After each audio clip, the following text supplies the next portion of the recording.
Au bord du fjord, Bellog et l'ingénieur du projet, Adam Lewinter, descendent voir un des appareils photo qu'ils ont installé il y a 1 an. Ah, le voilà. Il est toujours là?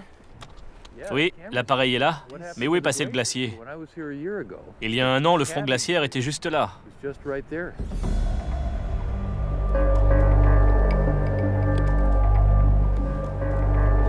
Super, on a des photos. C'est une révélation. Chaque fois qu'on ouvre ces boîtes, qu'on télécharge les images sur un ordinateur et qu'on visionne, on a les yeux qui sortent de la tête. Tous les glaciers vêlent.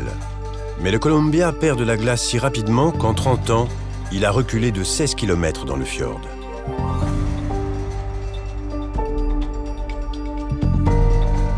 Les animations accélérées de Bellog témoignent d'un rythme de recul qui ne semble pas devoir ralentir.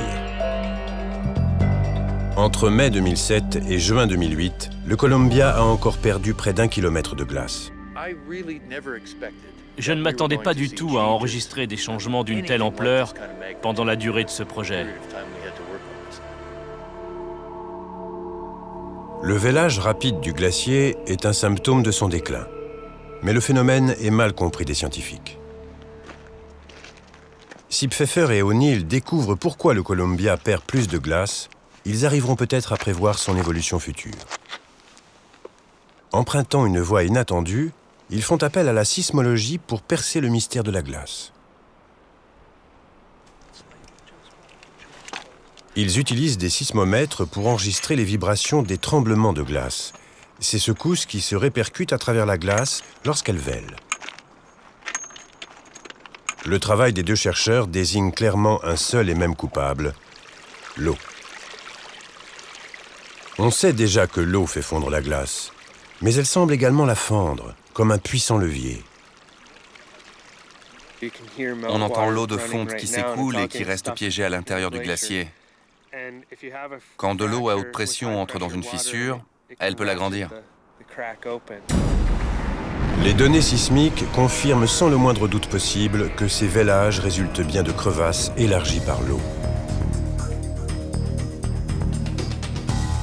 Alors que la hausse des températures augmente la fonte en surface, l'eau se déverse dans les crevasses et détache des pans entiers du glacier.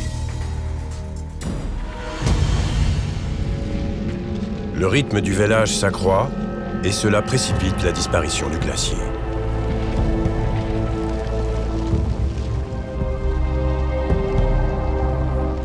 Il y en a un gros qui est en train de remonter.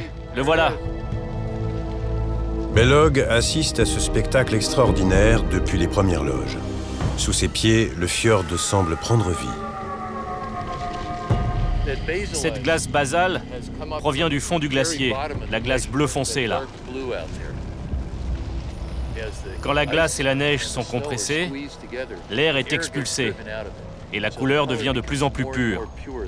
Ce sont les bulles d'air qui les blanchissent.